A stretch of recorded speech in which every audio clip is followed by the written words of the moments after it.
And here we are. Welcome to a live talk with Becky Chernek. And I got to tell you, I have a treat in store for you guys tonight. We have Mike Moran, and he is back in the house. And he is, I got to tell you, super cool. He is the founder of Thank You Video, and he knows his stuff and then some. I'm going to go ahead and later on, he's going to get into that brief bio and talk about his background. But first of all, we are going to be talking about fixed ops, new business opportunities, which is kind of new for me too. But I think it's really important to get into this right now, especially the way the business is today. But for those guys that are new to this channel, I'm Becky Chernek and I'm the host. And I've been in automotive retail for well over 30 years, and I founded Chernek Consulting in 2001. I have worked with some of the best automotive dealership groups and the most talented folks in the industry, including Mike Moran. So I consult, and work with my dealers and engage with their customers from every touch point.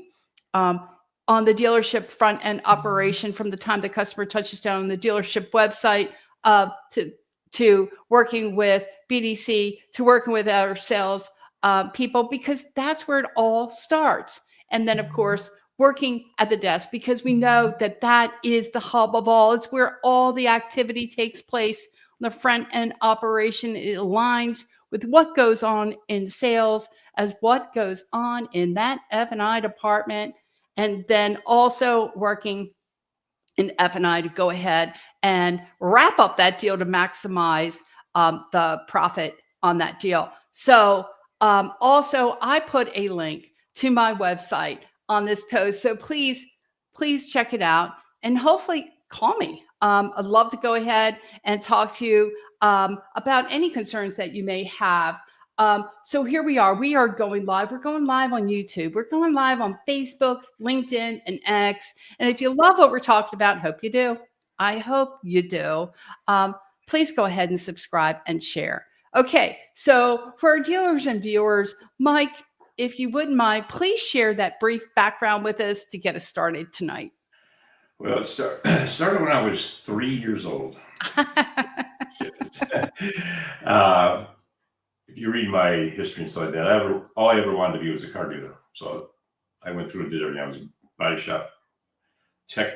I was a master tech car, mechanic back in the old days when you had a distributor and a carburetor. But then I went into leasing, went into sales management, general manager, used manager, finance manager. I went through all the departments, worked through it, went to General Motors. Used to have a training school in the suburbs of Chicagoland. And went through all that, you get your certificate and so forth. This is going back in the 80s. Don't want to say that too loud. Early 80s. Ooh, ouch. Yeah, but that's okay. You look good. If you're a Chevy dealer in the Chicagoland market, where there's 106 other Chevy dealers, you've got to be very creative to be in the top 10. And we were number 3, so we did a good job. We were a good group. Larry Faul was the master. He was a genius. Anyway, then my whole career changed. I went into technology and built the first BDC CRM web-based product in 1997 for the auto industry. It launched in '99, and then in 2000 we were the sweethearts at the NADA. It was called Auto eDirect. And it was all a funnel of moving customers through that were only 2 types of customers, actually 3, but 2. So when we get into tonight, because I got a lot of questions, and I went through some of these and some people called again, I'm going to move fast forward to the next part of this, which is going to be the questions. When we discuss stuff about the car business, it gets hard to understand why some dealers and general managers struggle. But then if I step back and look at what the processes are, I see why they struggle, because it's just a journey from the marketing, advertising, promotion, all the way to the sold, delivered, service customer, all the way to the end. It's one constant journey. It's called a logical sequence to the sale and logical sequence to the close. And what we do is we buy a product from this company, we buy a product from this company, and we had like little widgets, and we put them all together.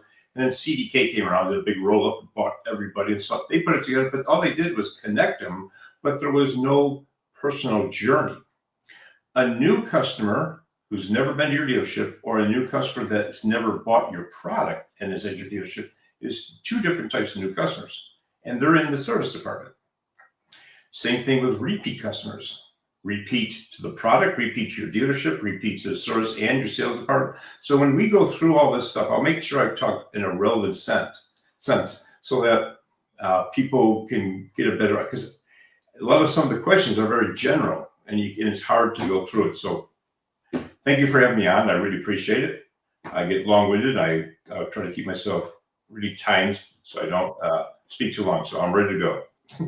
Well, I like the fact that you are on, and it took us a bit to get you on, and so I think that this is good. So I think dealers want to hear what's going on, what's really going on in the trenches, whether that be on the front end or what's going on in fixed ops, and you address those head on. I mean, I don't think what I like about our conversations that we have, Mike, whether that be online, offline. I won't share everything that we talk about offline, I promise. Yeah, thank you. But you're very straight up. I mean, you are you just tell it the way it is, and I like that the most. I'm like that. I you don't have to sugarcoat stuff with me so much.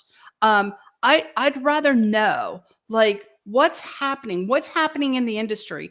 You and I have had these deep conversations as a dealer looks at things, how do they look at what's happening right now and how they can make a difference and impact. So this is going to be a very intriguing conversation as we talk through what's happening in fixed ops. Now, I'll tell you, that's not like my go-to topic. So it's taken me out of my comfort zone a bit. And you know that. And you're like, Becky, we're going to take you out of your comfort zone. I'm like, okay. So hopefully I do you right. But I do want to talk about, and let's see, we might have one comment so far. And we do. Chris Kerr, double trouble tonight. Hi, guys. Hey, Chris. I'm so glad, Chris, you could make it on tonight. Glad to see you on. Chris Kerr, he knows his stuff too. I got to tell you, he knows his stuff. Okay, so service declines. What happens next? So I think this is a big topic, more so than I realized. And what do most dealers do about these service declines?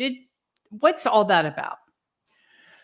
Customer drives into the service department, it's usually a customer pay customer. They drive in, they want some work done. The price may not be doable. It might be a tier 2, maybe a tier 3, not a tier 1. Usually those are a little different. And they decide, hey, at this time, I'm just not going to have it done. I'm not going to have the work done. And it's frustrating because the service writer and everyone's doing their work and they not sure why this is. But we've been dealing with this service decline project since we started Thank You Video. Actually, when we started this, it was in 2001. And here's the research. And this is tens of thousands of customers. We do a lot of service decline business.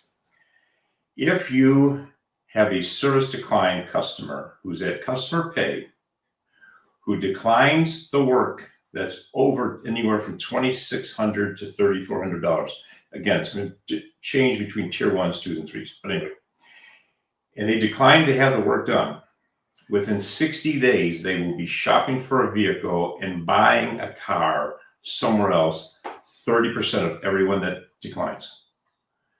In some markets, it's 50%. And what that means is they came to your dealership, you told them that you need $3,500 worth of work. They went home, they thought about it, they started shopping, went online. They're not going to come back to your dealership because you already know. So they look at other dealerships. Hopefully they can trade it in at that dealership and nobody's going to know about it. Well, we started with Thank You Video, which was called a service decline video. It's the owner. The owner sends a video out after the person leaves. The video goes right to their phone. They open up the phone, and it's the owner says, "Thank you very much. I understand that you declined to have some service work done in your vehicle that our technician believes to be valuable for the safety of your vehicle. I've got two options for you I'd like to offer you. If you come back within 2 weeks, get your work done, we'll give you a 12% discount. Or if you'd like to trade your vehicle in, we'll give you full market value and we won't discount it for the work that's needed." So now that person can trade in their vehicle to the dealership that knows there's a problem. I'll give you an example of this. Pre-COVID, we run about, service declines usually are about 70% come back work. 70% come back and do the service work. Our top dealer in the country right now is a Toyota store, and Johnny Andreas is champion. His service guy would do 20, 30 deals every week. Just service decline, sends a video out, they call, he's a machine. And many deals turn into customers in a showroom after they come back and they start talking. So it's a dynamic change. I know a lot of people say, it's a service decline, let's reach out and call them. Well, I called them 3 times, nobody answered, nobody responded to me, so they don't know what to do. But we send a video of the owner or the general manager to them, making them an offer. Now they've got one button they push to get the results they want. And it makes it a lot easier for somebody then to come back to the dealership and purchase a vehicle knowing that they're not going to be discounted the work that's needed on their vehicle. They're going to get full value. So service decline is big money for the dealers who know how to maximize those opportunities. I think so. I don't know, you and I talked about that piece, and then we talk, and you shared that with me, that in of itself is a piece that how are we recognizing that customer and the fact that they're not coming back? After a price has been quoted, what are we doing to recognize whether or not we have retention with that particular customer? Makes all the sense. Good point. Think of it this way. Yeah. Think of it this way. Good point. That's a repeat customer that bought from you and is declined, and now they may go to another dealership and buy. You just lost them. It could be a customer that bought from somewhere else, that's having service work with you. Now you got an opportunity to pump in, pump out. You got an opportunity to grab a client that was from your competitor. Right. So it's so important to just focus on that journey. And that's a customer saying, I'm going to make a decision later on. You think most people think, they're going to go to a local mechanic or a local service department, a local service, independent. It's not the truth. Most of them do not. They go to another dealership and they trade their car in. Interesting. So we've got some comments here. I want to get through. Edward Martin, how many people service their car at the same dealership that they bought it from? Yeah. So this is PMA DMA study. This is knowing your primary market area or your dealer market area. If you're a dealership located in a major metro area versus a metro rural area versus a rural area, you're going to have different numbers of that. If you're a dealer in the rural area, your chances are more people are going to service with you because there's few and farther between dealerships. If you're in a major metro area, like in the Chicagoland market where I was from, 6 miles in any direction, you have a Chevy store. Here's the situation. A dealership is generally built where it's very close to residential people and retail stores. That's where the best dealerships do the best. That's where you get the most business. When you're close to retail stores and close to residential people. Because if you're close to retail stores, your dealerships there, when they're buying stuff from stores, they're buying at your dealership. It's just a natural way to go over there and spend money. If you're in an industrial area or a commercial area, your chances are less to be very successful as far as growth past what the norm is. We were a very aggressive dealership. Larry was smart. He built them in the right place. So what we did is when you look at this whole situation, you said, okay, how many people are going to be with their service department? Our store was very aggressive. We pulled from dealerships around us. We only had 50% service with us, 50% went elsewhere because They were living and working 20 miles away. Now in Chicagoland, if you're 20 miles away from the suburbs and you're towards the city, it could be an hour and a half. So you got to think of the customer. The customer looks at it and says, I can go to this dealership, get it serviced. It's only 3 miles from my office. Otherwise, I got to drive to your store that I bought from, but it's so far away. By the time I drop it off and get to my work, I'm going to be 2 hours late. So it's not because you're not a good service department. It's convenience for the customer. They're going to look at it. What store is closest to me for service? That goes through to mind first because it's under warranty. They all know it can be covered by anybody. So which store is closest to me and where do I work? That's kind of the secret recipe to this whole thing. Go ahead. I think dealers look at that. I think that there's some that I would hope that they would do, and especially when you have a customer who wants a bigger discount, we probably want to think through that and say, okay, well, if I'm going to do that, do I earn that customer for life? Are they coming back to my service drive? And if they're not, if they're out from out of the area, does it make sense to do that? And I think that's kind of what you're talking about, right? Rural dealers have more service customers that they sold. Yeah. Major metro will have less. Yeah, because yeah. Okay, we have another question. When a dealership uses thank you video for their service department, what types of results can they expect? Okay, so let's look at our products. You've got customer pay, warranty pay, service decline, and internals you use and stuff like that. Customer goodwill, you better probably account for that, but it's primarily customer pay, warranty pay, and service decline. So we covered service decline. Here's one that's really, I say this to people, we do it with Harley Davidson, we do it with automotive, motorcycle places. The customer's a customer pay customer. They bring their car in. They have some service work done. They drive home. Years ago, we were all taught to give them, be there with some donuts and coffee in the morning and see if you can talk them out of, getting the work done and trade in the car. We all gained a bunch of weight and nobody sold anything, but we ate a lot of donuts. It was not a real good thing. Over time, thank you video, we designed a video, let the customer come in, let them drop off their vehicle, let them go to work, whatever, so maybe wait in the waiting room, get their car done. When they leave, make them an offer they can't refuse. So what we put together was a video that says, hey, thank you very much for having your vehicle serviced with you. You did a fine job of taking your vehicle, but I want it. I want to give you a real cash offer for it. I'll give you a full cash offer for your vehicle, or if you'd like to trade it in, I'll give you the same value for your vehicle, plus the money you just spent on your last RO, the money you just spent, we'll give it back to you. Yeah. We'll apply it towards your down payment. We'll add it to the trade. We'll give it back to you. So now you're not out of the money you just spent on the car fixing it. You're getting that money back. So if you just spent $1,500, you trade it in, you get the car ACV for real value, plus an extra $1,500 you spent, you get your money back. And it gives them a rationale for, why should I come back and buy from you? You just made me an offer. I have to think about that one. And yeah, I would think so. So it works a lot.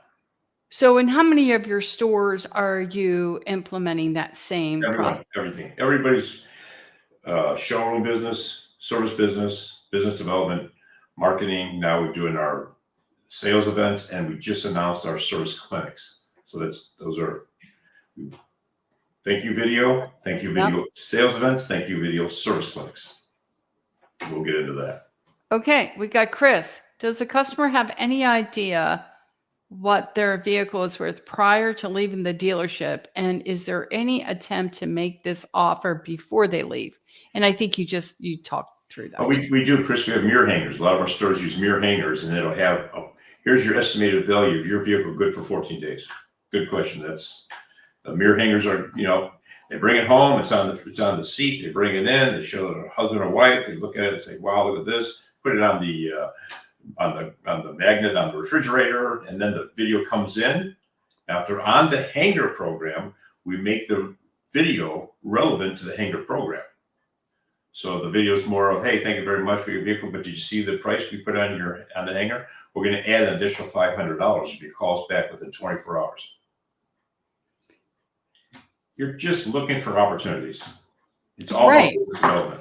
Just being back in front of that customer anytime that you can get in front of that customer, right? Especially if it's from they bought from your competitor and they're at your service department. That's every opportunity to grab that customer. So are you seeing dealers do, what are you seeing dealers? I mean, I don't, this isn't my wheelhouse like you.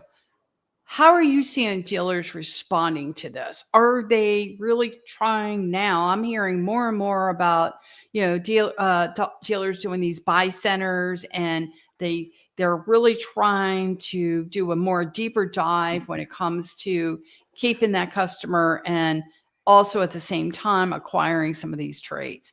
Are you seeing this on a consistent basis? So, okay, disregard some of the people. What I'm going to say, I don't mean to irritate you, but after being in this business for quite some time and working with dealers and so forth, it seems that when sales are down, we have a lot of fix ops experts. When sales are up, no one really is talking much about fix ops, because that's the beautiful place to be in a dealership, is in the sales department. We thank you video. The dealers we work with are aggressive in both sales and service every single day. Think of it this way. You're a dealer. You have 60 employees. Every employee is allowed one bad day a month. Everyone's going to have a bad day.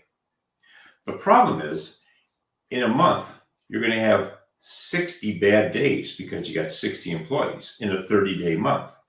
And chances are your customer is going to run into one of your employees that's having a bad day. The theory behind Thank You Video's motto, which was started actually in 1985, I'll go through it another day. If you're the dealer or the general manager or the executive manager, and you're the last person to speak to every single customer that leaves your dealership from both sales and service department, you have a better handle on really what's going on in your dealership. Unsold follow-up, sold customers, service customers, customer pay, warranty pay, service to client, every one of those venues. If you're the last person talking to the customer before they leave, you can then see and hear, maybe I've got to change something in this journey to make it better. So when you hear about Chris's question, when they're with us, yeah, they all know what their car is worth and they leave. And then they're followed up with a video, giving them another incentive to come back, especially in customer pay. Not so much in warranty pay. That you don't see that, except for during COVID, you did. That was right. Yeah. All right. So we have another good question. We've got some good questions tonight. What percentage of people open and watch your videos? Oh, wow. Good one. Yeah.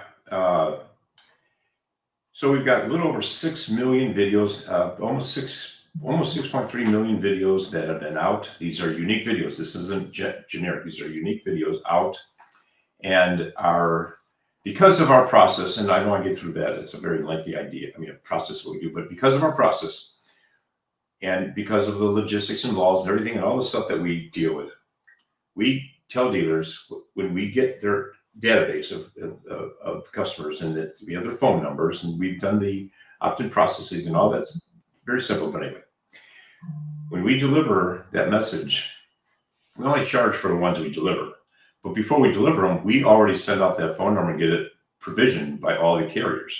So we have a 99, can't say 100, so we have a 99% delivery rate, 99% open rate. Who doesn't open an invitation to see a video?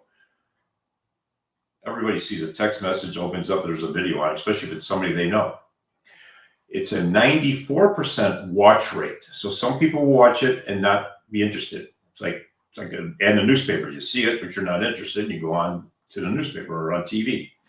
Some will not, but it's a 74% engagement rate when those people who are interested have a response button. So when the message goes out, it's very relevant to who they are, what they're looking for, why we're talking to them, with an instant gratification button, because everybody wants instant gratification. and there's a little button there, and it goes right back to either our BDC or the dealerships.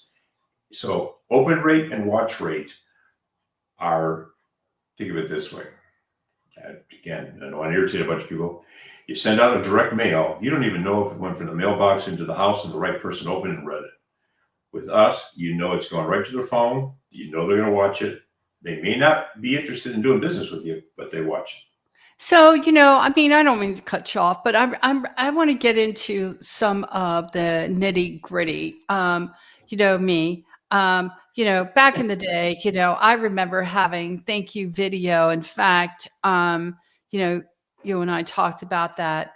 Some of our stores that I worked with in the past, we used to have a GM or even the dealer that would thank the customer for coming in, whether it be thanking them for considering buying a vehicle from the dealership, or, I even remember maybe back, during my Saturn days, as far as servicing, where did you appreciate the service on your vehicle? And, and I do know at the time it was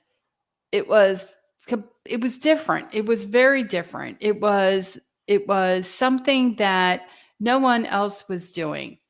And there's nothing better. And I've seen some of your the video events, and it's very personable, especially coming from the GM or the dealer. And how are your dealers receiving that? Like, are they seeing it like, what, this is a bit, we talk about, for years, we used to send a letter. We used to send a note card. Handwritten signature. Right, with his signature.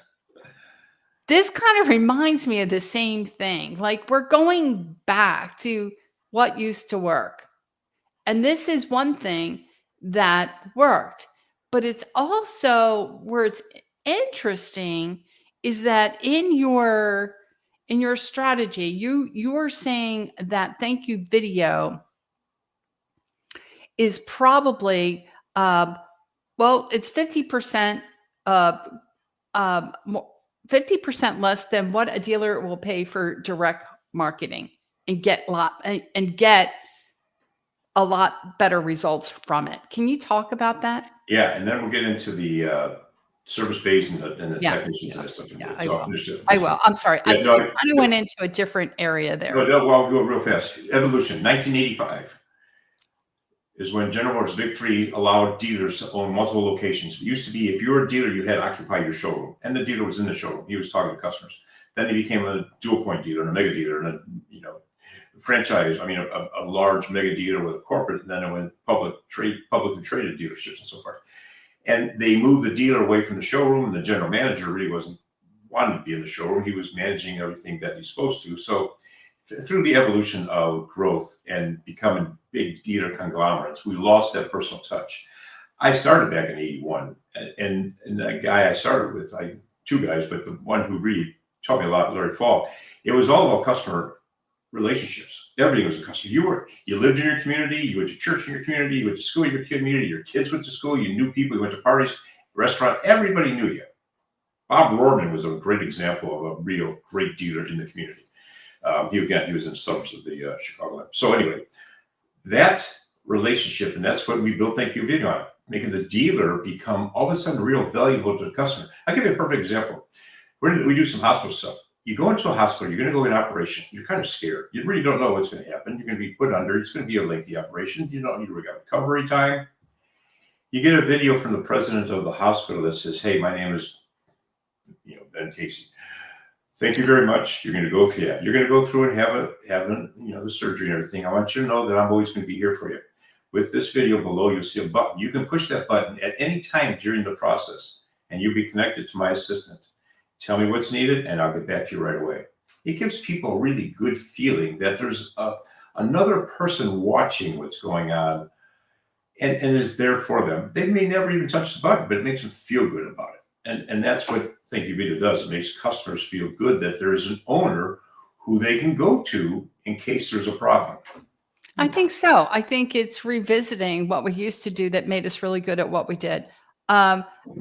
Edward is saying, how does your Thank You Video service clinic program convert service customers to showroom opportunities? Okay, service clinics. We have a lot of experience in this. Over 600 of them we did. BMW, Mercedes-Benz, some Cadillac, and some GM and Ford, so forth. But anyway, it was designed by myself and a guy named Mike Neighbor. He passed away years ago. But anyway, we designed and structured how to bring in customers that were from your DMS and from your management system. Invite them in for a service clinic. People would come into the service clinic, and they would give them a free gift for coming in, and you food for it and everything. And you're doing a 99-point inspection, safety inspection, or 105-point safety, whatever you say. You get your name to it. And the customers bring the car in. You go through the inspection with the technician. You go to the vehicle and you say, okay, here's what we found that makes your vehicle that we believe would be unsafe, and we recommend you having this work done. That customer right away is going to look at it and say, okay, do I spend the money and have it done? Or do I go home and think about it? Remember, we are the masters at this. If they're going to go home and think about it, we know how to get to them to make them to convert to a trade-in, not go somewhere else. If they're going to get the work done, we get the work done for them right away. So a clinic generates hundreds of customers on appointments. It's so simple today nowadays. You get your phone, your video goes off from your phone, you look at it, you pick the calendar, you pick the time and date when you want to have your day in the clinic, and you just pick it, you get a confirmation video, and you show up, you're done. Then the dealership's job is to show you what's needed and then convert you either to do the work or to trade the vehicle in. All right. So we have Chris Kerr. To your point, Mike, the industry is cyclical, and dealers tend to be cyclical instead of working both sales and service 24/7, 365. It's cyclical business. You're right. It's cyclical business, and that's what we are. It's management. It's management. I probably didn't. No, it's cyclical. Yeah, it's management. If you look, the car business. Okay, think of it this way: the car business. We go to the same dealership every day. We see the same things on the way to the dealership. We see the same things on the way back from the dealership. Everything looks the same inside the dealership. The customer goes there. It's the first time they've been there, probably 4, 5, 6 years. Maybe they've never been to your dealership. So they see things you don't see. We don't see things they see. So it's management that has to keep their eye on the ball with the employees and junior management to make sure that every day they come into work, that's a new opportunity, and they've got to see the dealership. We used to have in our meetings, I would tell everyone, drive into work a different way than you normally do and tell me what you saw. And they would write down, and they had to come into the meeting and they had to tell me what they saw. And it's something that it's like the old trainer program we used to do. You take a piece of paper, you wad it up, you put it by the front door, and then you watch how many employees come in and walk right past it because they don't care. That's what happens in a cyclical business. When the market's good, hey, everybody's making a lot of money and we're all smart. When the market's down, nothing works. Not spending enough money to get leads in here. Business sucks. I got to go somewhere else. It's always good in the world I was trained in and where I live. It's always good. On down, it's an old saying I tell everybody. A dealer will never tell you how good could be, but they'll always tell you how bad used to be. Everybody knows the downside of it. Nobody really knows what the upside could be, because when you get up there, everybody starts to find new things, boats and planes and vacations and trips around the world, and life is real good. Well, I think that's what happened with COVID, right? I think that everyone was having a really good time. And then you got, some of these guys are waking up to the hangover of COVID and realizing some of their practices, are long gone. And now we have to get back to some of the basics that made us who we are. And you know what? It's tough. It's no different than someone who's got off a diet, right? And who's been on a cruise ship having a great time. Imagine having a great time on a cruise ship for 6 months straight and having all the food and alcohol you want to drink and party up a storm. And you know what? Don't worry about anything else. And then you find when you're off that freaking cruise boat, you are, you got some weight you got to get off and you got to get back on track. And that's really what happened, right? That's what's happened. Growing up in the business, things have been not easy. I mean, well, not easy. There have been interest rates that have been high. There were terms that haven't been extended out to 84 months that we all had to get a better understanding of. And, we had to sell cars. We had to figure it out. We had to make it happen, come heck or high water. And now this is where we're at. And some of these folks aren't used to it. But this is why it's more important than ever. And I don't want to, I'm not the one, I don't want to be the one here to say, hey, it's time to go ahead and get back on track. Well, to an extent I do, but I am, I don't want to be the Debbie Downer. That's not who I am. I am just saying that let's face it, some of these guys have gotten off track. We have to get back on track and utilizing some of these new ideas and strategies that can make a big difference. And then we have Chris. Going back to a personal touch, as well as we all know, it's all about the relationship and experience today. But many dealers are still very transactional. What do you mean? What do you think he means by that? It's a general statement, Chris, and I agree with you. Let's put it in perspective. A corporate dealership is going to be very different than Jerry's Cadillac. Single point. So to compare those two is maybe not fair, because the corporate store, publicly traded or not, is going to have a different set of structured and standards and fundamentals in which they monitor activities and outcomes of the dealer principal or their managing partner. A single point store or dual point store where the dealer is actively involved in that store on a regular basis, then that's more personal relationship with the consumer in the community. The mega store is more transactional. So it's just part of life that's where the automotive industry has gone. And that brings up the how to make money in the service department with the service techs. That's another area that we put on our list here to discuss. Yeah, how many dealers are utilizing are doing that? We have a master tech problem in some dealerships. Some dealerships are having a hard time acquiring, hiring, training technicians and or master techs. So back in the 80s, we had the same problem. And I've been using this for years. My son uses a derivative of this. He's with RML, Clardy Daniel Group.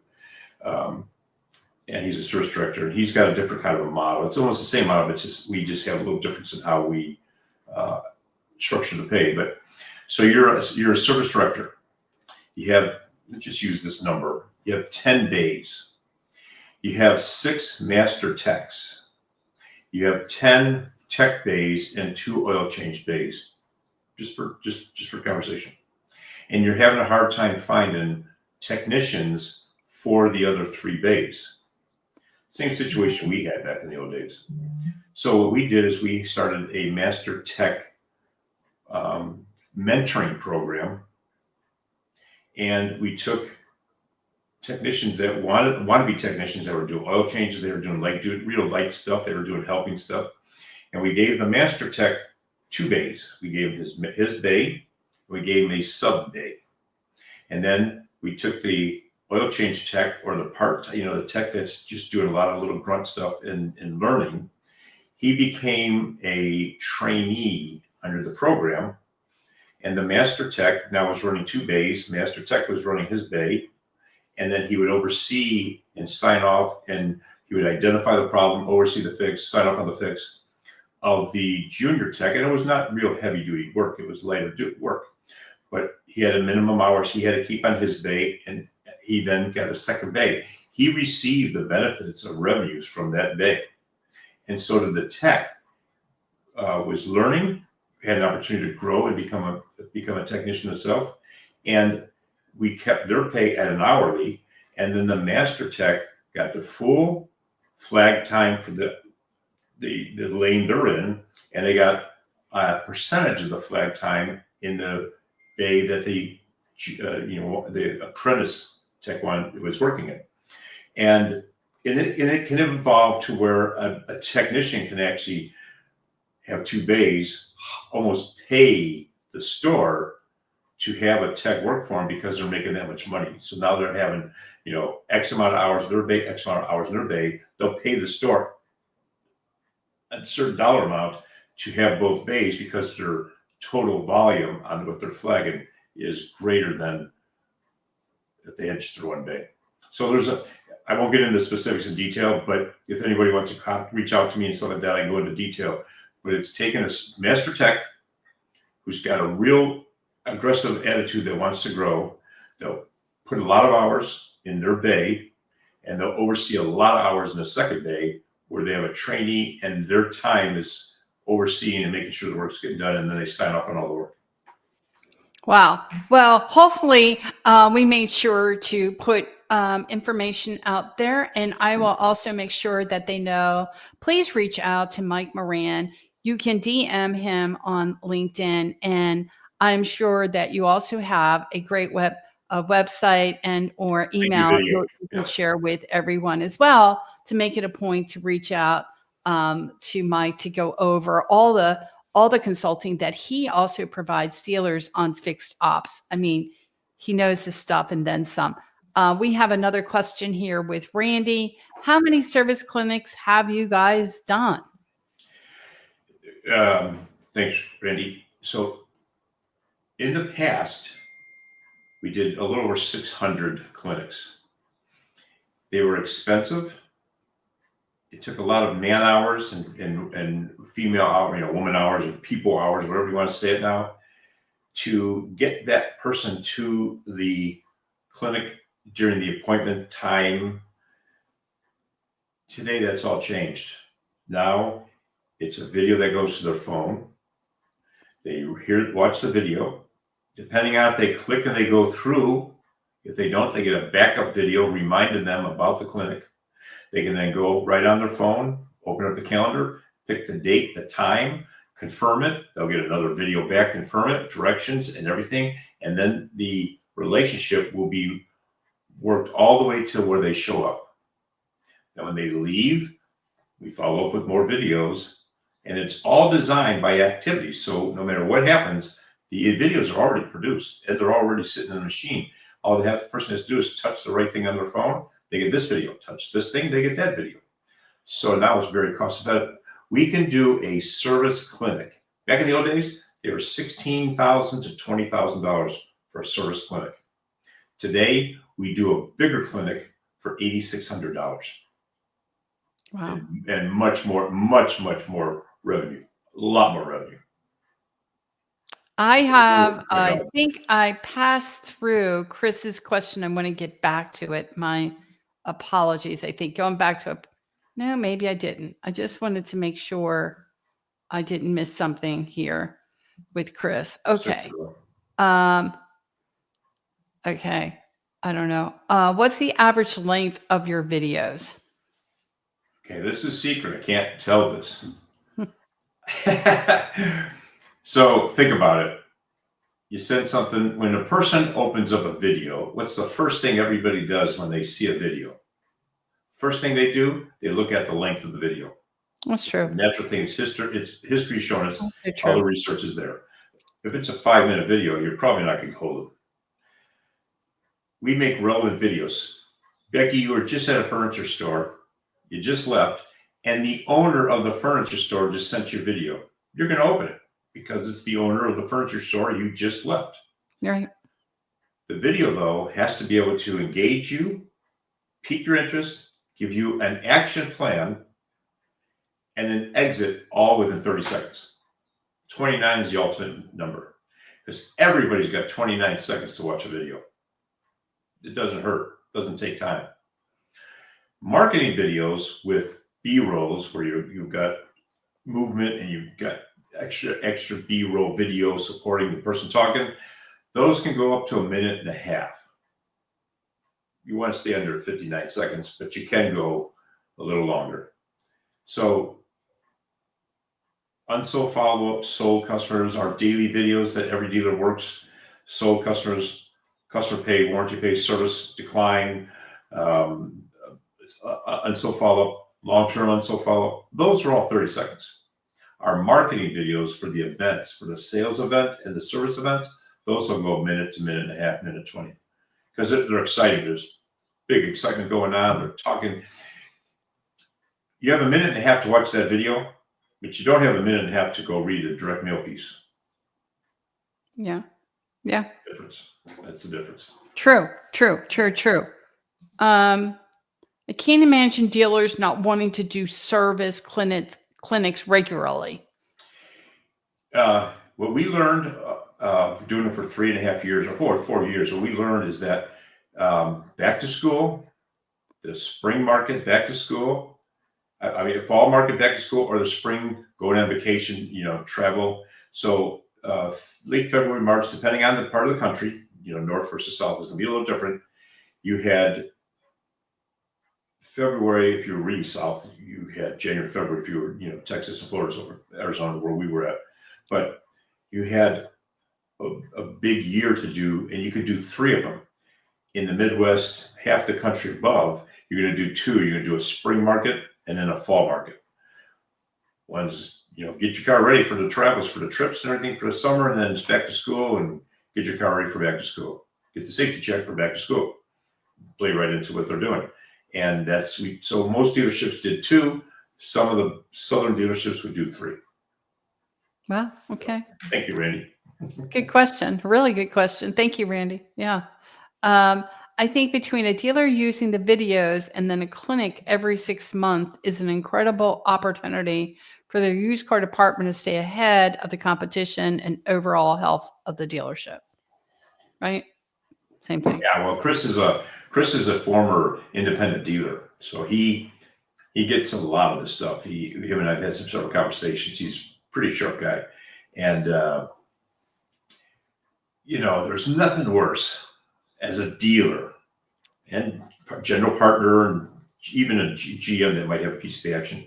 There's nothing worse than having your PMA that you own, it's your DMA, your dealer market area, have your product be out of favor with the marketplace. You don't really have many great cars and trucks right now. You're going through a change. And you're the dealer, and you've got to protect your territory, protect your DMA and PMA. And it's one thing to lose a Nissan customer to another Nissan store. It's worse to lose a Nissan customer to a Chevy dealership. You just lost a brand. So Nissan, Kia, or General Motors, Ford, Chrysler, all 3, they're all the same. They look at it as we have to sell the same amount of vehicles, registered vehicles. We have to, in a down market, they got to keep their customer base. And in an up market, we grow. The Mustang is hot. Back when the Mustang, we did the revive and it was just hot. Yeah. Everybody was buying a Mustang. So then Ford F-150, it just built an environment, and it was a growth environment. The old saying was, a car dealer is, your repeat customers pay all your bills, new business pays your profit. So if you've got all your repeats coming back but no new business, you're going to be okay. You're going to keep paying the bills. But when your product is hot in the marketplace and your PMA and it's hot, keep your repeat business coming and get that new business that's coming to your store that never bought your product. Now you're making profits. It's an old saying, but so it's a good way to go. And so I have to check this out. Sorry.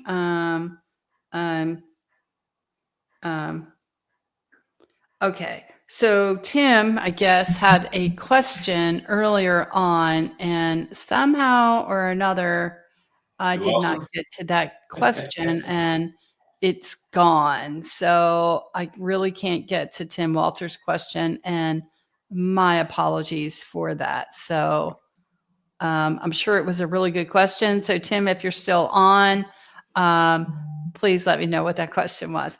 What's the average? We already talked about that. I can't. Okay, we talked about that, and then we've got, I think, between. Okay, we're good there. Okay, Steve Apicella. Some things stay the same, and some things always change. Great customer experience never goes out of style. How we deliver that exceptional experience before, during, and after the vehicle sale isn't one size fits all in 2025. Personalization, education, flawless execution. Gotta love Steve Apicella.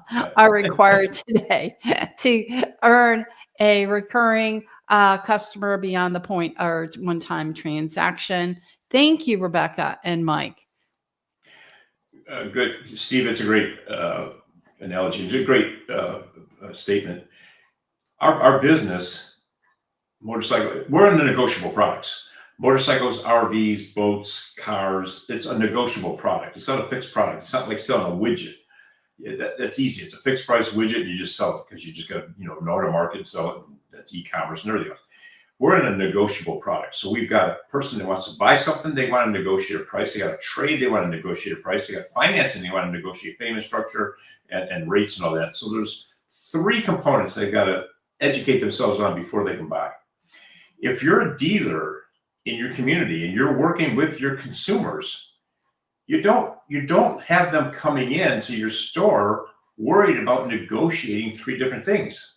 The journey should explain to them in the process and say, here's how we do things here. Welcome to our dealership.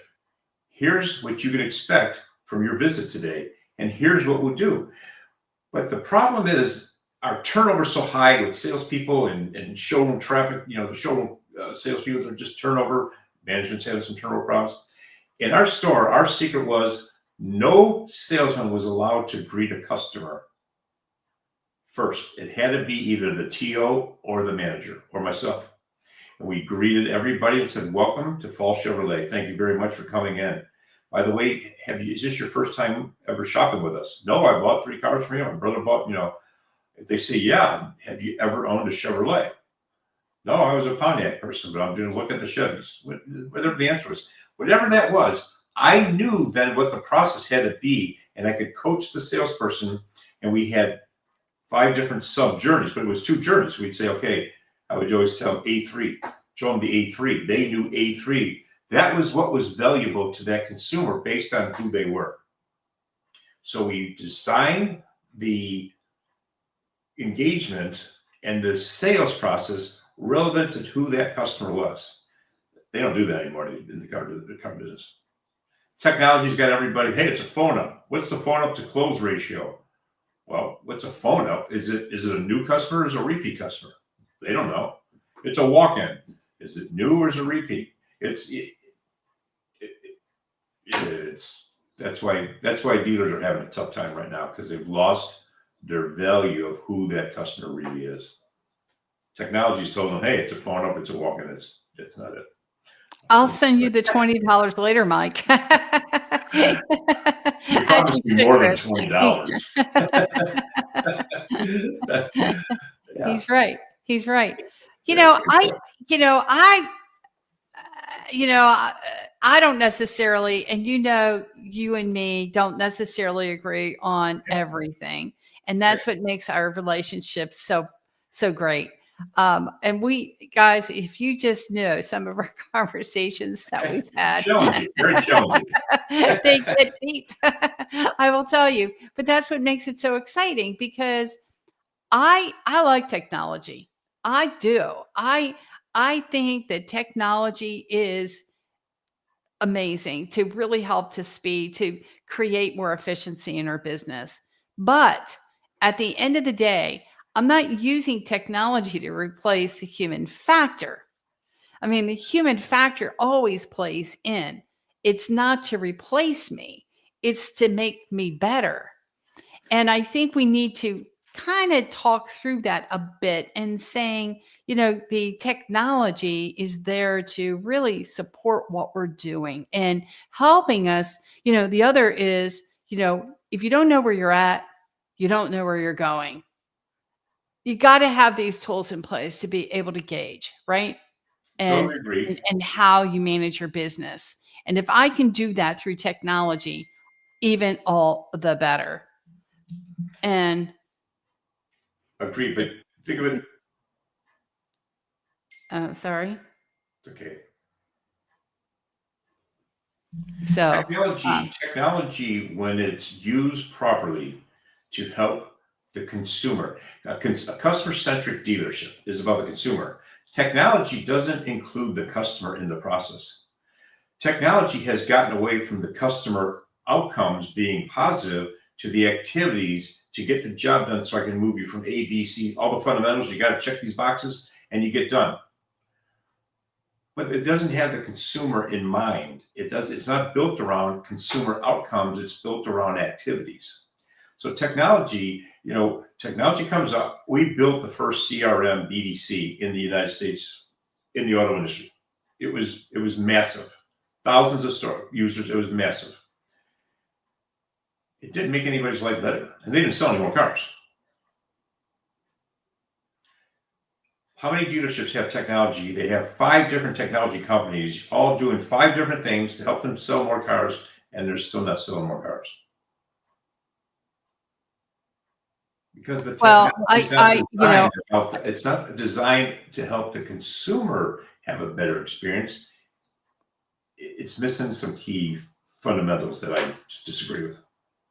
and that's fine. I think, just because it looks good and because it's a shiny new toy doesn't necessarily mean it's going to make that difference. You have to do something with it. You have to actually understand the idea behind it and how it can integrate within your in dealership workflow.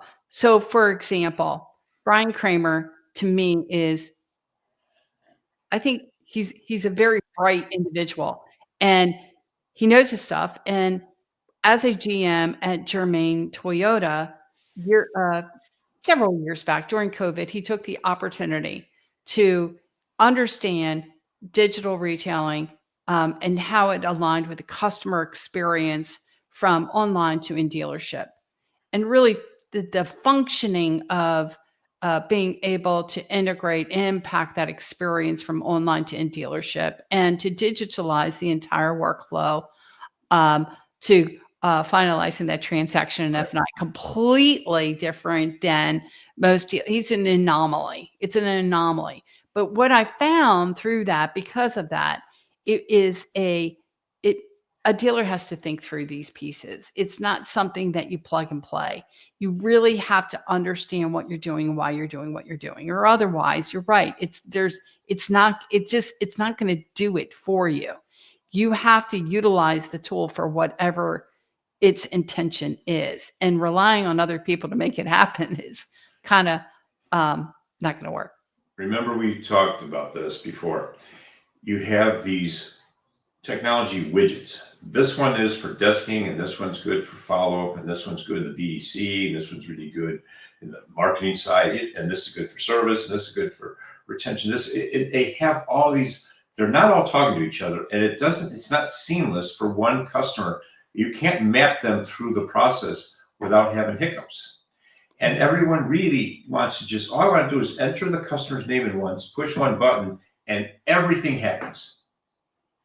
Yeah, well, maybe Techion can make a difference and make that happen. I don't know. But the thing is utilizing some of getting back to the basics and the fundamentals and embracing that customer experience. And I got to say, thank you video certainly does that. And whether that be in sales, whether that be, in follow up or getting customers back into service and retaining that customer I mean, that's what it's all about. How do we make that happen? What are ways that we can really send a really good personal message and be able to start communicating, with our customers? And I believe that you really have that, the dealership in mind, to be able to provide those services, to them. So, for any kind of last comment, what would you like to share with us? And I think we also have a Chris Kerr comment here. They need to get back to having fun. I agree with that too. We really do need to get back to having some fun too. Yes. Again, Chris, good car guy. I understand that. Here's something I'll say that I say all the time. Every dealer in the country could increase their sales by 25 to 35% tomorrow if they get out of their office, get away from their computer, get their management out of their office, away from the computer, all get on the showroom floor and in the service department, shake hands with everybody, welcome them to the dealership, and then the dealer or the general manager puts his desk in the parking lot. And everyone who leaves, they say, thank you for visiting with us and having your car serviced with us. If you decline, why did you decline? If you bought from us, thank you. If you didn't buy from us, I'm the boss. What do I have to do to earn your business? If they just move the desk into the parking lot, 25, 35, 40% increase in business like that. Yeah, we often talk about the interview, just F&I meeting the customer, at the salesperson's desk before they make their way into the F&I office. Imagine if we can get a sales manager or GM, meeting customers firsthand, even before they make their way into a dealership, the benefit that would have overall, right? Yeah. And impact. You had a guest on I think it was last time, Max. Yeah. From LaFontaine Group and so forth. That's right. I was very impressed with the way they structure stuff because they actually built the customer-centric model and the customer outcomes through their management process. Impressive group. That was you don't hear people speak like that. Yeah. Very very process oriented. There are certain things that this is what they do. This is how they do it. And, this is our bus and, you're welcome on it. But, if you plan on doing different things, maybe you need to get off that bus. But yeah, that was a great show. I really enjoyed Max, and really having a better understanding of, how these, they're the 26th largest dealership in the USA. I mean, and still a family owned dealership group. And yet, how do you make that happen? By making customers feel really good about the entire buying experience. It was like when they were seated next to me in the Automotive News Best Dealer to Work For, you could tell these guys were having some fun.